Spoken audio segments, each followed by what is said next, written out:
Hello, everyone. Welcome back to the Bible and Archaeology podcast, the place for conversations and questions about the Bible, its lands, civilizations, and archaeology. This week, we're doing something a little bit different. We're going to the movies. We're going to be talking about Netflix's new Mary movie. Discussion, review, kind of broad stroke here. Now, this isn't going to be a rivet counting type of review. Right. This isn't the place for a conversation of, are their costumes all period accurate? Is the chariot correct?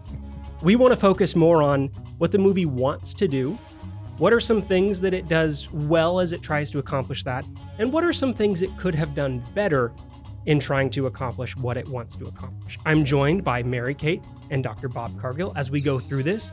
So I hope you, if you haven't seen the movie, maybe this can help inform whether you want to see this movie or not, or if you have seen it and you have some questions, we'll touch on some things that probably address some of your questions. So I think we have to start first off with the basic question. Thoughts on the movie? Immediate reaction, gut feeling, if somebody were to ask you if they should watch it. What do you think? What'd you think? If you're to take away the fact that it's based on a biblical story, then I say it's a good movie. It's a movie based on a biblical story. Yes. Yeah, and it's not the worst shot thing I've ever seen. It's not the worst movie I've ever seen. It's not going to win an Academy Award. No. It was visually fine, right? It looked well, cinematically, looked good, all that kind of stuff. The director has done a lot of work. He's been a lot of action movies, which definitely comes through it sometimes in this. Most definitely. No, we can. So let's start. We but can start it's at the, not start the at the worst top. movie. Let's start at the top. The cinematography was excellent. Yes, it was very good. It was good. a visually appealing movie. That clearly had some budget, and the cinematography was excellent. And Noah Cohen put in an excellent performance. The character who played Mary, I remember sitting there with my wife watching this, saying, "Oh, she's good. Yeah. This is good for someone who started out as a model and who came up at is just starting to act." She was very compelling. So I thought the acting was good.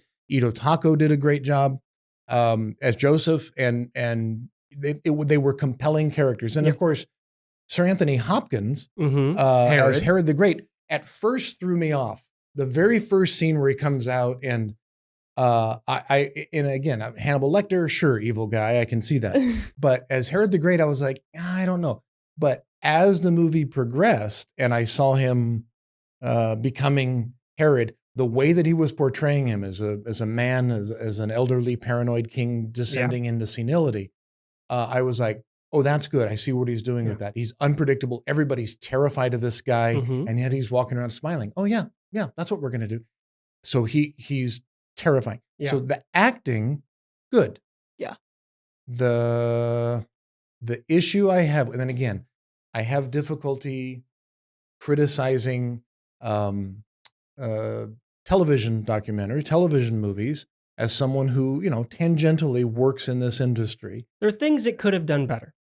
Things it could have done better. And it revolves around the story, specifically the lack of, I don't want to say scholarly input, but just the lack, it appears at times it failed to even know history. And again, let's just say something right up front.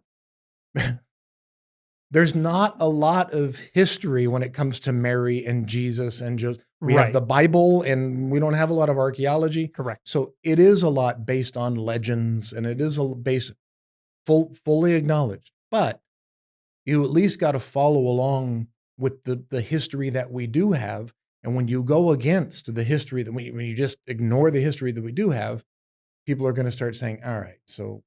Yeah. So before we jump all the way down into the could have done poorly, let's frame, I think, for what the movie wants to do, as then we can use what it does well within that and what it does poorly within that. Right.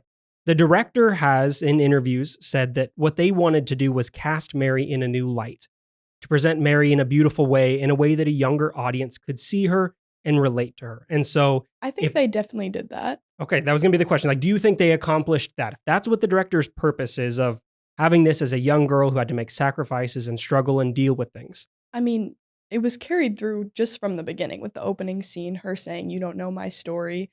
Like, you're getting the empowered sense that it's about it, like, obviously the focus is on her.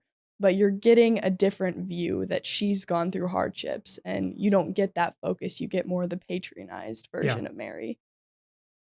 Bob? If they're trying to tell the story of a young Mary, and A young again, Mary. I think historically she would have been even younger than this, but Right. you're getting to learn the story.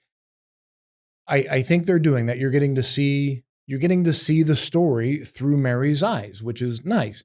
Now, should they, the whole idea of the presentation of Mary to the temple, that comes from an extra biblical tradition. It is a pseudepigraphical text. We do have a text that talks about this, and they embellished it quite liberally. And this is the Proto-Evangelium of James. The Proto-Evangelium of James is a document that tells us largely about Anna and Joachim and the Immaculate Conception, how they came together. So a lot of this is being taken from this 4th century document. The problem is they made it look like, I don't want to say Handmaid's Tale, but they made Mary into a prophecy in kind of a way, which is not to say that isn't true, but it was like everyone knew around her that she was chosen to have this Well, not role. Everyone. Well, there's the in and the outs. yes, but the people at the butterflies temple, knew that. The butterflies know. So now, obviously, disclaimer, there will be some spoiler alerts in this, but the story for this movie has been out for a little bit of time. So if you don't quite know where this ends, but there are some spoilers. But the butterflies know that Mary is special. And I'm okay with that. That's a cinematographical license that you're saying. Yeah. Okay, nature understand. That's in the Bible. That even when Mary shows up at Elizabeth and the baby jumps in the womb. So nature understands that this is something special. I'm fine with all that stuff.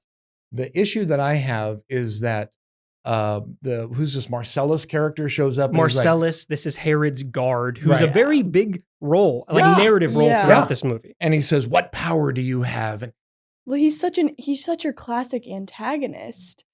And it's a very one-dimensional character, and it's just you don't need him. You don't need the character. It actually takes away from the story. I get that they need someone in there to do Herod's bidding, but they also give him a little bit of an out at the end when Herod does the declaration of go and do the massacre of the innocents. Right. That they give him this redeeming moment where he says, well, you only need one. Yeah. You only need one. You want us to get all these. And then he has this knowing look with Salome as he leaves, which that doesn't come from an, and maybe it comes from this 1953 Salome movie. Yeah. But he ends up being a very large role in some of this focusing on Mary. Mm-hmm. That if they're focusing on Mary, he seems to clue into who she is early and does a lot of the lifting for that. Well, especially when Herod's giving that one speech in the opening and Mary's crying because they're crowning.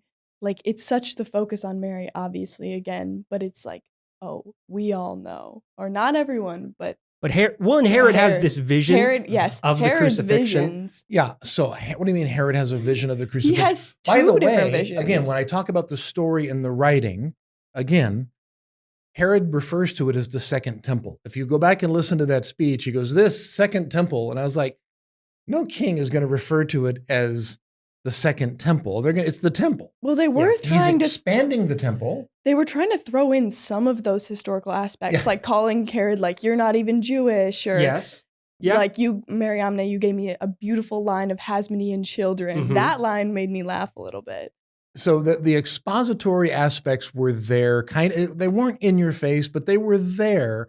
But it was almost they were not done as delicately as they could have been done. But the Marcellus character was now it was acted well. Yeah, I like that actor. Yeah. The actor was great. The acting was good. Yeah, no, but he's following a script. He's got to follow the script. Yep. And so it has nothing to do with the actor. I thought he was great. Yeah. And by the way, when he's in that imposing, that's a big dude, right? That's an imposing character. It's unfortunate the way he died. In a net, notice this? Oh yeah, Joseph throws the net of fire. The visuals, the parallels between Jesus's parables and the things that. So that part of the script was there. They have the nature. They have the foreshadowing they have the net There's a lot of these parallels foreshadowing Jesus's ministry, but They put Jesus in the basket. they put They Jesus. did. During the descent to Egypt, they put Jesus in the basket, drawing on the Moses parallel. Correct. In the action hero Joseph moment where there's this big fight, which is a little bit of some of the things they do good Mhm. and some of the things they do bad. I think if I had to put my finger on one thing that I think the movie does best Mhm. is in focusing on Mary, leaning into the danger of Mary's situation Yeah. Mhm. and giving that a little bit more time than just the passing glance. And also some of her likely discontent and discomfort in that. The lines like, "Are you just selling me off to be married like Yeah. a prize steed?" Mhm. And how is she responding to this? The danger around her life. I think that's something that normally doesn't show up in these kinds of movies. I agree with that. That was nice to see. Now, all of that doesn't end up being good, but is an element of the movie that I do think is better to have in. I also think playing on that when I think it's interesting she's told from such a young age, like, you will be great, you will bring the greatest gift of the world into life. And she's so upset. And she knows, like, for a long period of time that that's going to happen. But like you said, I like that they play on that it's upsetting her. Yeah. Because you don't get that view of what she's feeling about being told such an interesting thing. Right. She gets time on the screen. Yeah. Right. Which is good. Speaking of that, let's talk about this whole concept of the presentation of Mary. Yeah. So Okay. the presentation of Mary, the idea, and again, this comes from the early pseudepigraphical text from the 3rd, 4th, 5th century. So these are non-biblical texts that become big in the Catholic tradition. So again, one of the criticism that I think you'll read about going forward in the reviews that we read coming forward as the reviews start to come out is that this is a very Catholic, and I would even say conservative Catholic portrayal of Mary. Yes. So it's fine. You have every right to do that, but it's plying in because that's where a lot of the Mary tradition comes from. Yeah. So, but they're bringing her to the temple. So how many of you knew that Mary worked in the temple from, age 4 or 5, whenever she was taken to the temple, until she, got pregnant.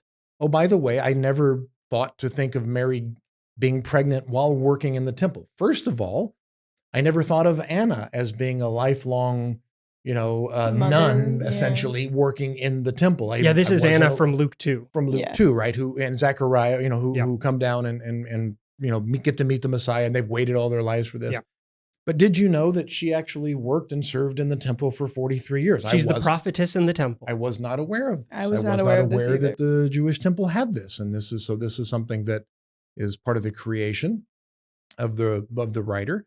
That they had a whole group of the women's court nuns. Yeah. And this feels one of the Catholic elements coming through of the way they go to prayers and how all of this, their attire, their education, all of the practice of this, it does have the trappings at times of the Catholic setting. And the director did have a screening of this with the Pope.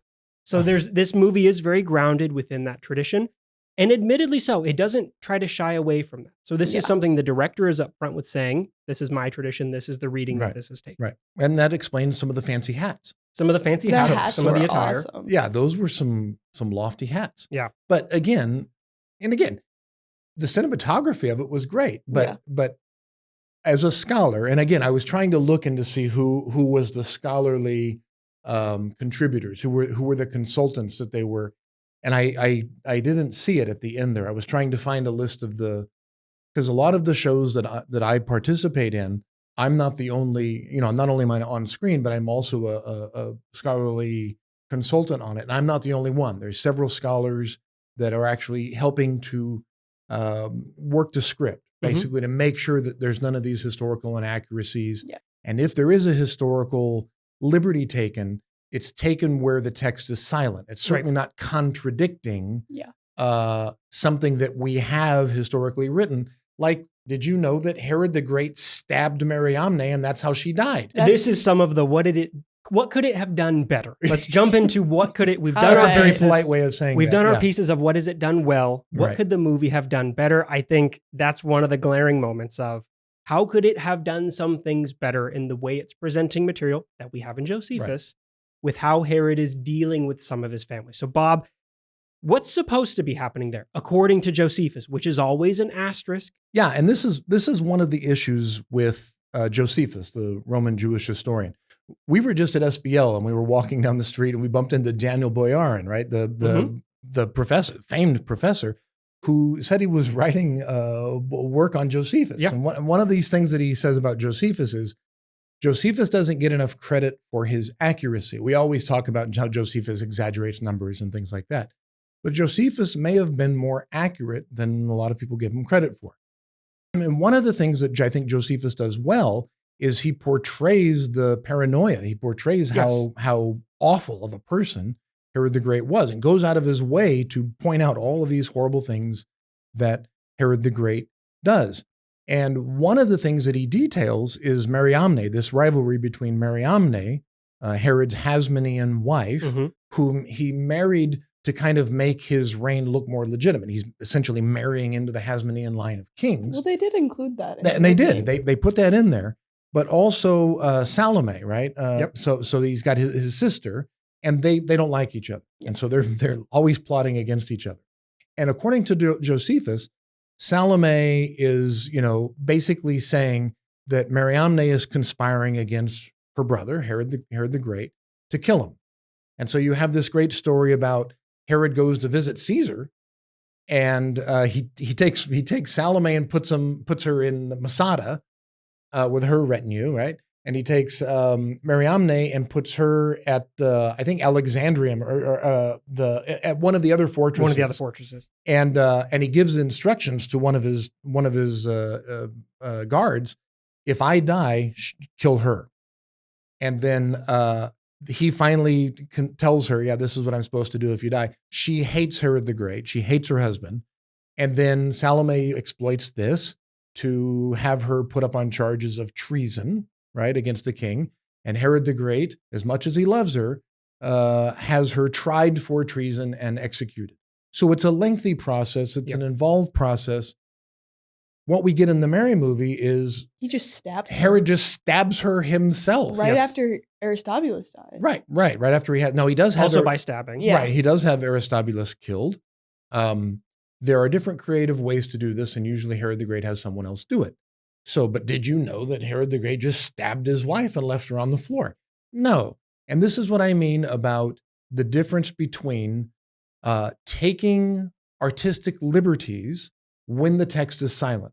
So I love it. I'm actually a fan of when, let's say, for instance, how did Judas know how to just get in for a meeting with the high priest when he was betraying Jesus? I've always asked that. How did he know that?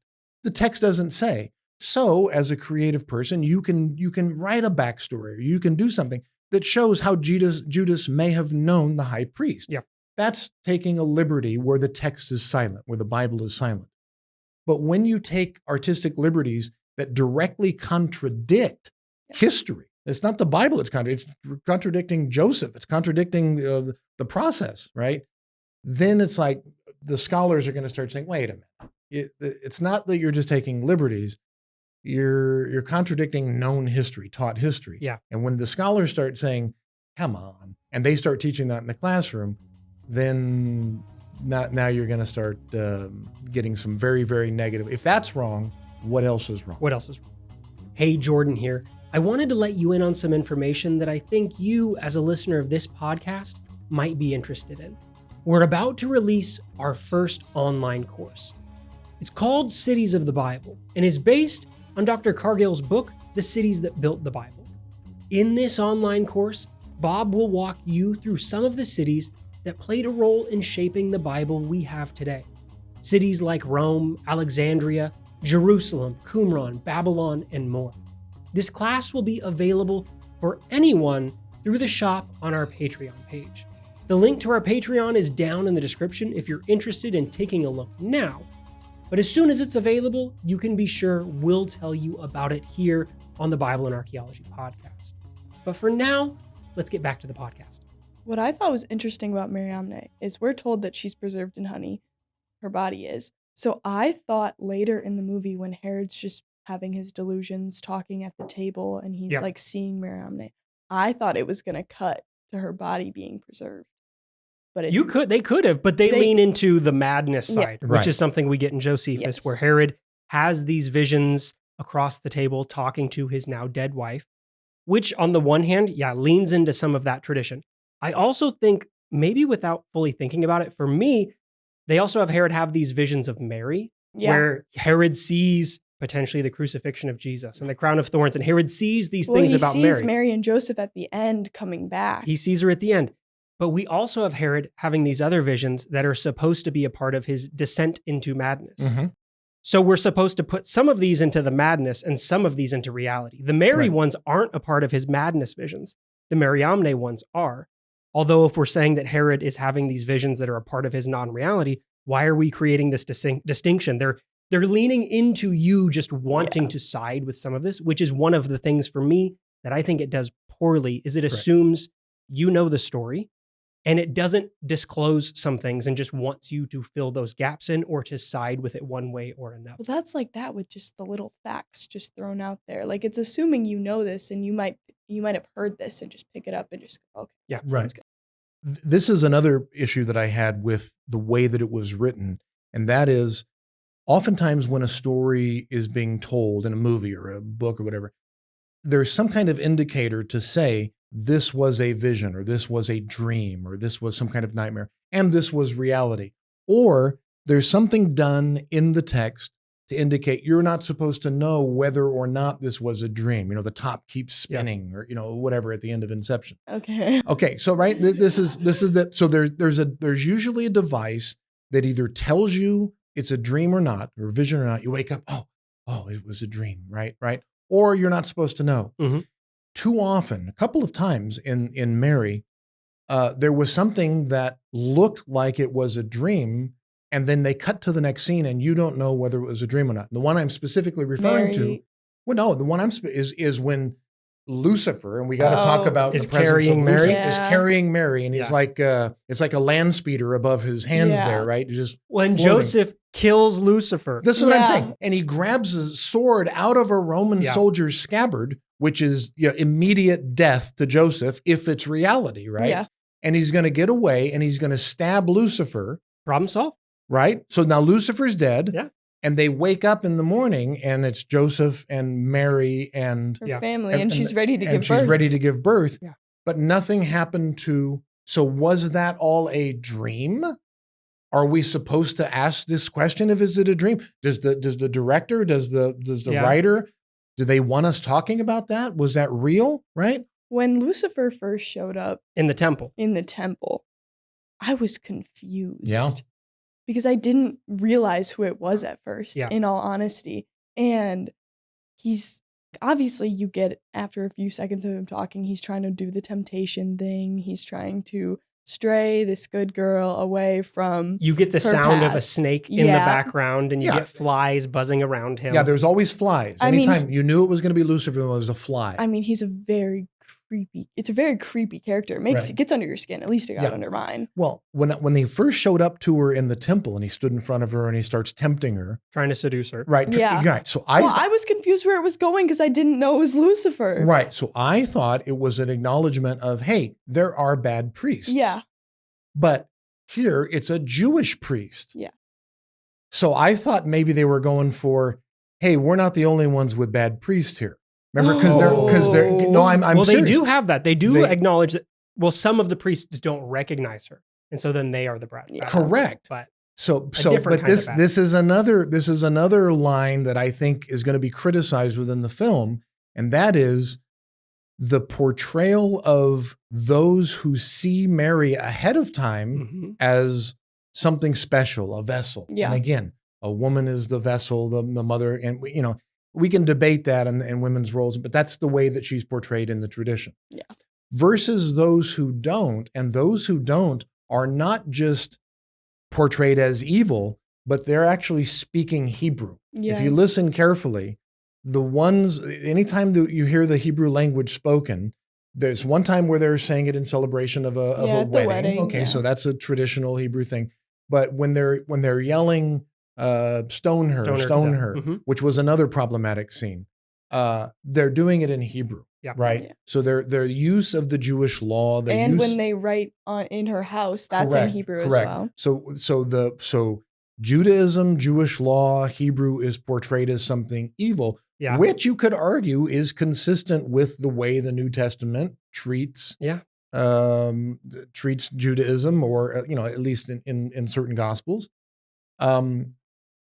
That I think is going to, if it's not already being criticized, that's going to be criticized. It's a part of the movie that is there. And it, again, yeah, that's a good way of putting it. it's there. It's present. There it is. It's present. Now there will be people that say you're making too much out of this or not. For me, in that stoning scene, the role of Lucifer in that scene and instigating them into act according to the law and look here. Yeah, that's one of those moments where you're like, okay, what's the thing you're trying to say through this? Is this just, we're trying to portray some of the danger that Mary would have been in?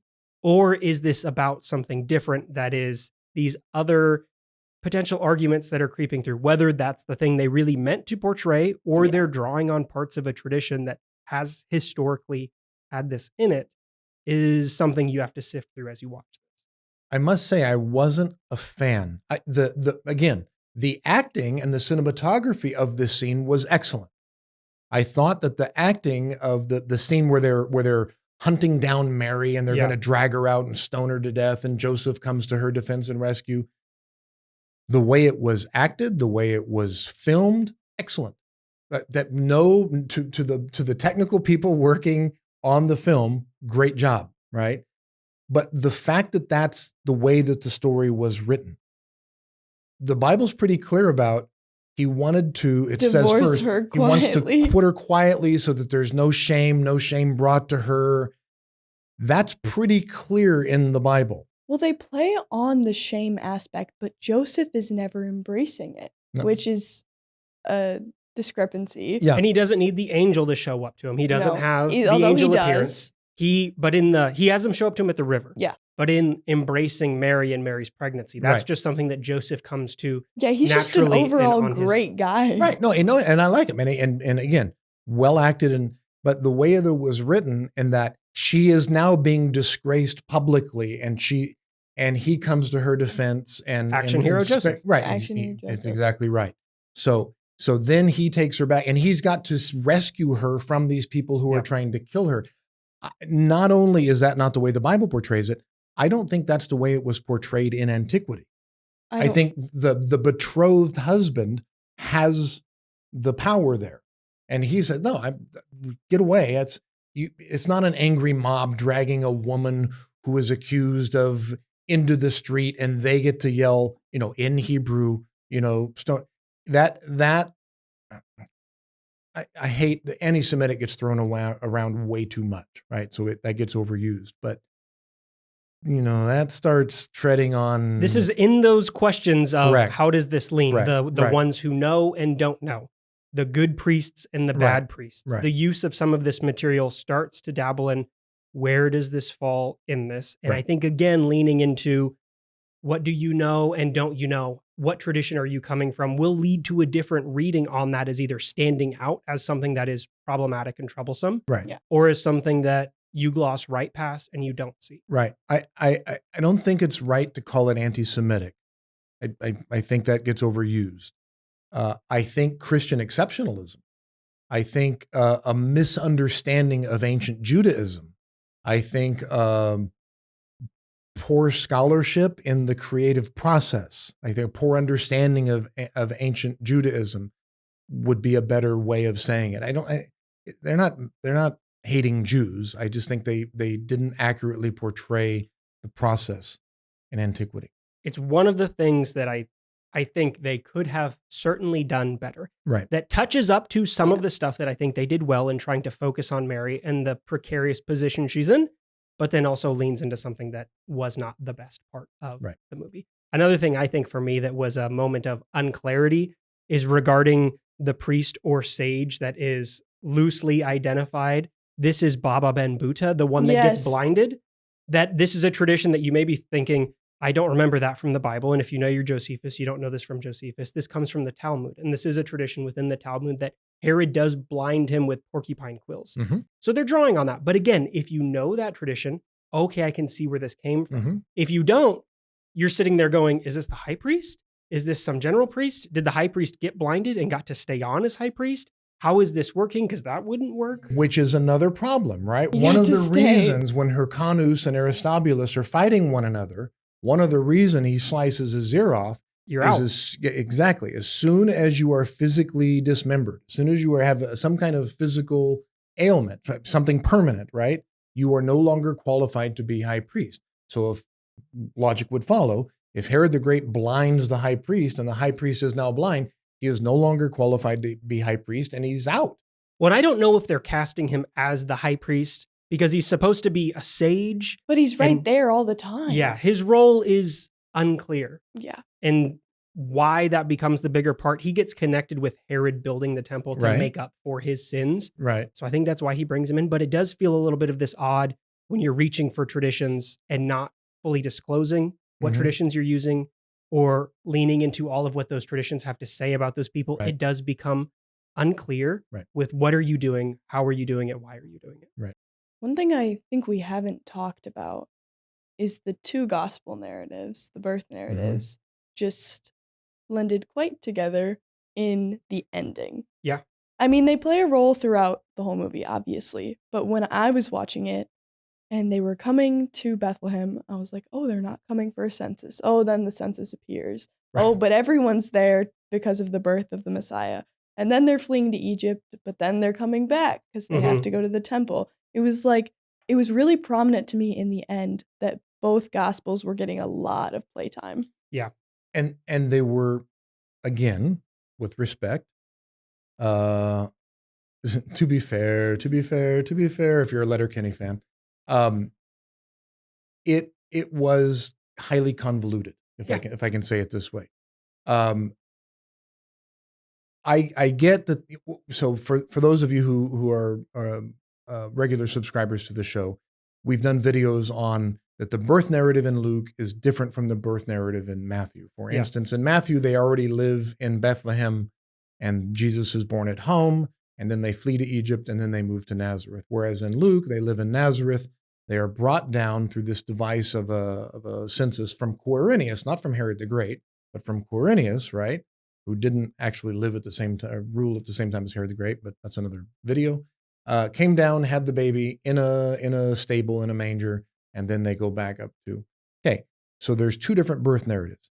But what they're doing here is they're bringing him down and they're having the birth of the baby, and they're not there because of the census, as Mary Kate said. They're there because word has gotten out of them before he was born. But the census is still mentioned. Right.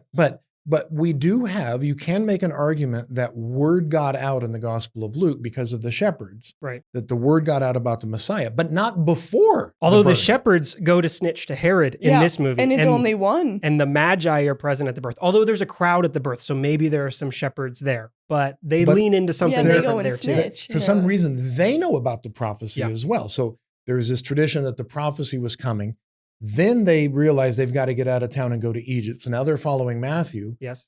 But then they've got to go present Jesus at the temple. So they've got to go. It's down now. We're doing Indiana Jones in the Last Crusade. They've got to go back to Berlin. But before they go back, right, they have to jump out of a burning house. Right. You got to defeat the Romans. Yeah. There was one shot. There was one shot where they're coming into. There's the stone houses on the right. Yeah. It's a barren landscape with a few mountains in the background.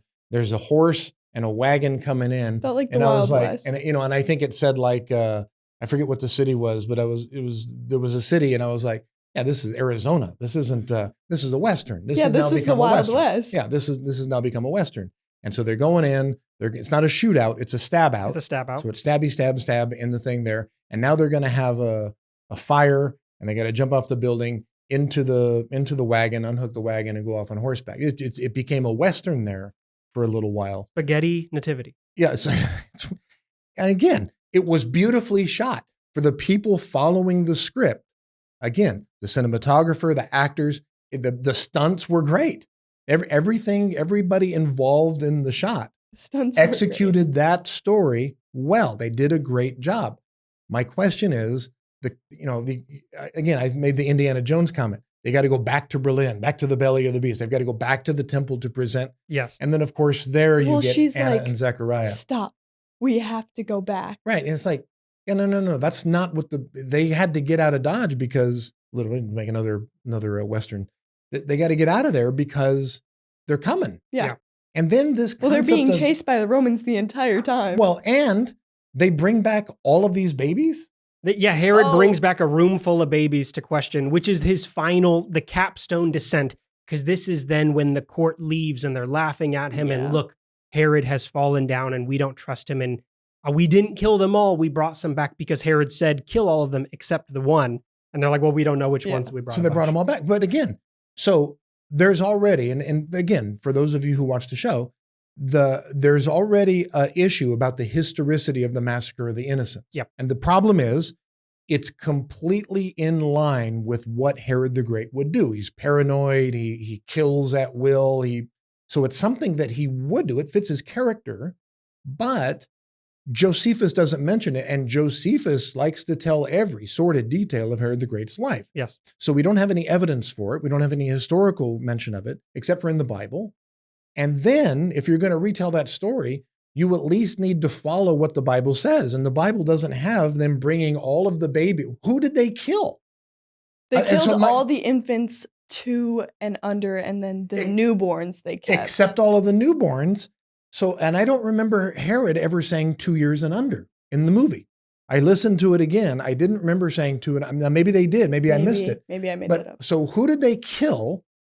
And why are there a room full of, how did they transport the babies? Herod just standing, No, I was. Herod just standing around yelling at a bunch of babies. A bunch of babies and people standing behind it. That scene was like, and I get, so finally the staff, laughs at him and moves out of the thing. But again, there's taking liberty when the Bible's silent, or when the text and the historical record is silent.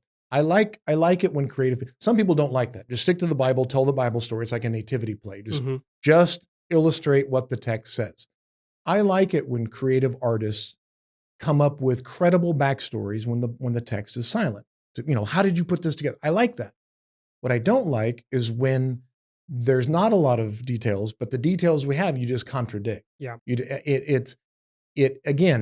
It takes away from an otherwise incredibly well acted, and again, with credit to Noah Cohen and Ito Taco, they did a great job. Anthony Hopkins. It was a sophisticated portrayal of Herod the Great. I liked his character of Herod more as I watched him play it, because I was like, oh, this guy's psycho. This guy's nuts. This guy's losing his mind. And I was like, oh wait, this is Sir Anthony Hopkins. Of course it's good. It's the problem being this is a movie about Mary, not about Herod. Correct. And so then we've got a little bit of a problem. So I think, we've covered a lot of bases here. Right. If you haven't watched the movie, you can decide whether you want to go and watch this based on this. Maybe you've seen the movie and you strongly disagree with our review. Let us know. You can leave a comment down below. We're happy to have you disagree if there's things we missed, if there's things we left out. Go see it. Watch it. All of that being said, go watch it for yourself and decide. It's a beautiful pick. Yeah. And you're gonna learn things, but go and watch it and let us know what you think of our review. Yeah. Ask some questions as you watch it. Let us know. Come back, leave a comment, leave a question. If you have a question about the movie that we didn't come to, we can come back to those in the future. But for today, thank you for joining us wherever you find us. Be sure to like and subscribe on whatever platform you find this podcast. It helps us. Hopefully it helps you find us. We'll be back next week with a non-movie related topic, but thank you for joining us for Bible and Archaeology Goes to the Movies. For all of us here at Bible and Archaeology, I'm Jordan Jones. Until next time.